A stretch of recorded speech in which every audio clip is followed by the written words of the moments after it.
पाण फरमाए तो जरे जन्नत जो सैर कयम राइतु अला बाबिल जन्नत मकतूब बेहश्त जे दरवाजे जे मथों ॾिठुम त लिखियो पियो बेहश्त जे दरवाजे ते लिखियो पियो छा लिखियो पियो अल कर्द बिसमानियत अशर वसदकतु बिअशरिन मुझे दिलबर नबी फरमायो त जन्नत जे दर ते लिखियो पियो त कर्ज कंहिंखे ॾिए त 18 गुना सवाब जे कंहिंखे खैरात ॾिए त उन खे 10 सवाब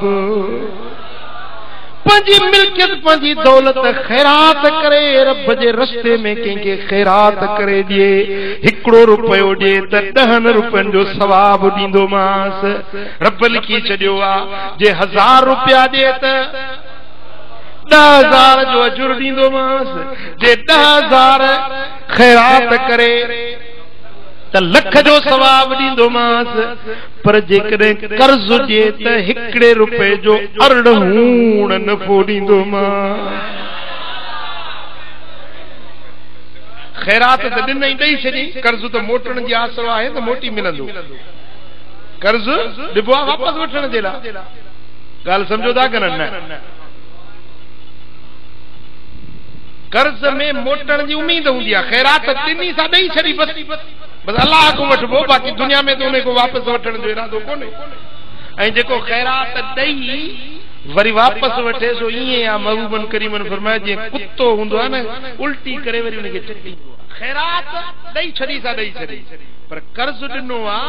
तो वापस मिलण जी उम्मीद आ तो वापस मिलंदो खैरात जो 10 सवाब कर्ज जो 18 सवाब फकुल्तु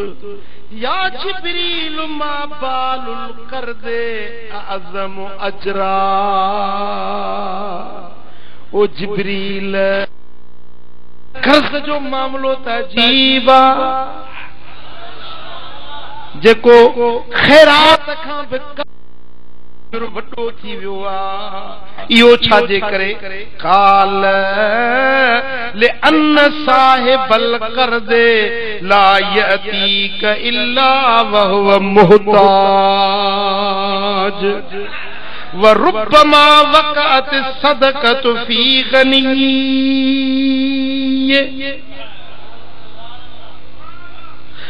खैरात कदे गरीब वट विंदी आ कदे अमीर वट भी पहुंची विंदी आ पर कर्ज मुहताज खां सवा ॿिए के वट न पहुचंदो आ कर्ज उहो ही घुरंदो आ जेको मजबूर हुंदो आ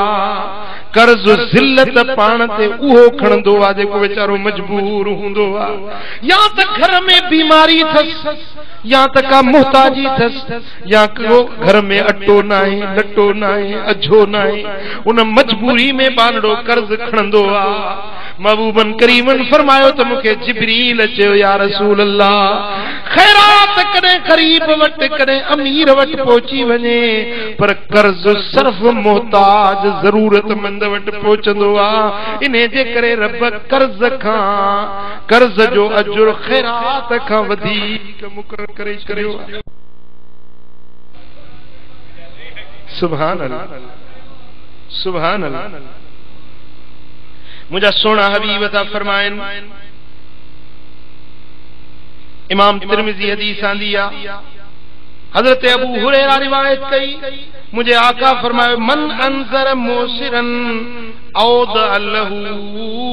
औ वद अल्लहू अज़ल्लहु अल्लाहु यौमल क़ियामत तहत ज़िल्ल अर्शी यौम ला ज़िल्ल इल्ला ज़िल्लू के डुतड़ियल के ॾिठई के जरूरतमंद के ॾिठई के मोहताज के ॾिठई इन जी दिल के छिपो अची वियो दिल के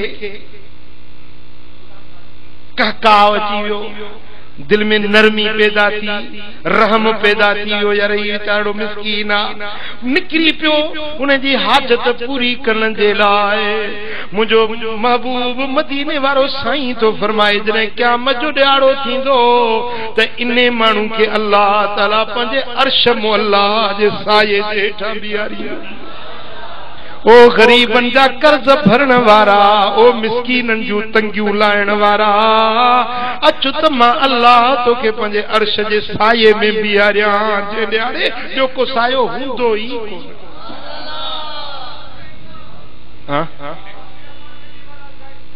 सुभान अल्लाह। ओ मुंहिंजा अदा भला जे कर्ज वठी विया त हिकिड़ो वज़ीफ़ो बि ॾेई छॾियांव। हिकिड़ो त अमल अॻ में ॿुधाए चुको मां, यादि अथव विसरी वियो। शाबाश, इन हिकिड़े ॿुधो। अब ॿुधायो न हींअर हिकिड़ो इलाज तव्हांखे। कहिड़ो? कर्ज अचे, परेशानी अचे, तंगदस्ती अचे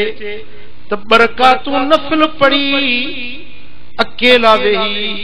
तन्हाई में वेही बरकातूं नफ़िल पढ़ी मुझे रब करीम मुझे दर ते दुआ इल्तिजा कयो, अल्लाह तव्हांजी हाजत पूरी कंदो। ॿियो वज़ीफ़ो ॿुधो, जेकॾहिं कर्ज़ आहे, का परेशानी आहे, का तंगी आहे त सलातुन नारी आहे, दुरूद नारी। जे उहो ॾाए न अचेव त पोइ सलातुन जीना। दुरूद जे किताबनि में लिखी अथव 1000 भेरा पढ़ो, अल्लाह ताला तव्हांजा कर्ज़ लाहे छॾे। मखदूम मोहम्मद हाशिम खटवी सोणो लिखे थो त हिकिड़ो ॿेड़ो वञे पियो समुंड में, ओचितो तूफ़ान आयो, ॿेड़ो ॿुॾण लॻो, बसि बचण जी उमेद न रही। उन में जेके माण्हू वेठा पंहिंजे ज़िंदगी खां मायूस थी विया, बसि मरी विया थी, बचण जी उमेद कोन्हे। हेॾो वॾो तूफ़ान अची वियो आहे, ॿेड़ो हीअं पियो थो झूले, बसि सिजो थो ॿुॾे। उन ॿेड़े में हिकिड़ो अल्लाह जो वली वेठो हो, हीअं गर्दन झुकाई, अखड़ियूं बूटियई त दिलबर नबी जो दीदार नसीब थी वियो। उल्टी है चाल चलते, उल्टी है चाल चलते ये दीवान गाने इश्क, आंखों को बंद करते हैं दीदार के लिए। ये जो अखड़ियूं बंद थस त दिलबर नबी जो जलवो जमाल साम्हूं अची वियो। साईं फरमाइनि था दिलगीर न थियो, दुरूद तुंहिंजी ना पढ़ो, ॿेड़ो तव्हांजो कोन ॿुॾंदो, सलामती सां पार पहुचंदो। बुजुर्ग चए थो मूं तकड़ तकड़ में दुरूद पढ़ण शुरू कयो तुंहिंजी ना, बसि अञा 200 भेरा पढ़ियो त तूफ़ान रुकजण लॻो, 300 पढ़ियुमि त तूफ़ान घटिजी वियो, 400 भेरा पढ़ियुमि त तूफ़ान ख़तम थी वियो, 500 भेरा पढ़ियुमि त जेको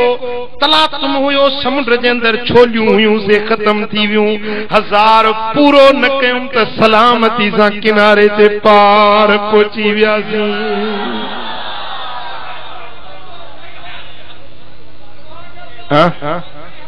वो अदा जे हाजत थई, जे ज़रूरत थई, जे परेशान आई त